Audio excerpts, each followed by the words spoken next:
Komisi Pemberantasan Korupsi Senin siang kemarin menetapkan Andi Zulkarnain Malarangeng atau Kul Malarangeng sebagai tersangka kasus dugaan korupsi pembangunan pelatihan dan sekolah olahraga di Hambalang, Jawa Barat. Penetapan tersangka ini dilakukan KPK setelah ditemukan 2 alat bukti keterlibatan adik kandung Andi Malarangeng itu.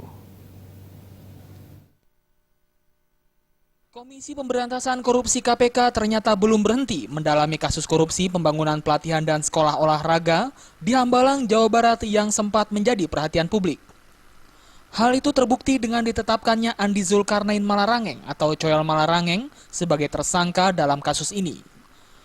Penetapan tersangka untuk adik kandung mantan Menpora Andi Malarangeng itu dilakukan KPK setelah ditemukannya 2 alat bukti.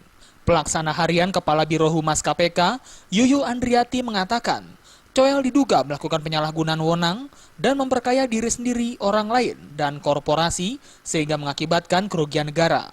Namun untuk kerugian negara menurut Yayu, KPK hingga saat ini masih menghitung jumlah kerugian negara akibat dugaan korupsi yang dilakukan Coel tersebut.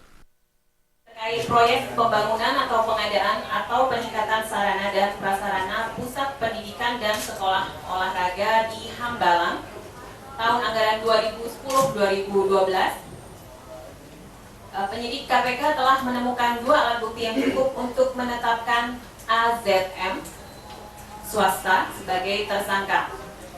Tersangka AZM diduga melakukan perbuatan melawan hukum dan menyalahgunakan wewenang untuk memperkaya diri sendiri atau orang lain dan korporasi terkait pembangunan, pengadaan, dan peningkatan sarana dan prasarana olahraga di Hambalang tahun 2010 sampai 2012. Dalam dakwaan, Andi Malarangeng, Coel, disebut sebagai perantara pemberian uang 550.000 US dollar kepada Andi dari mantan Kepala Biro Keuangan dan Rumah Tangga Kementerian Pemuda dan Olahraga sekaligus pejabat pembuat komitmen Kemenpora, Dedi Kusdinar. Uang itu dalam dakwaan disebutkan diberikan secara bertahap yaitu 2 miliar rupiah, 1,5 miliar, dan terakhir yang diterima Coel sebesar 500 juta rupiah. Dari Jakarta, Adetata Permana melaporkan.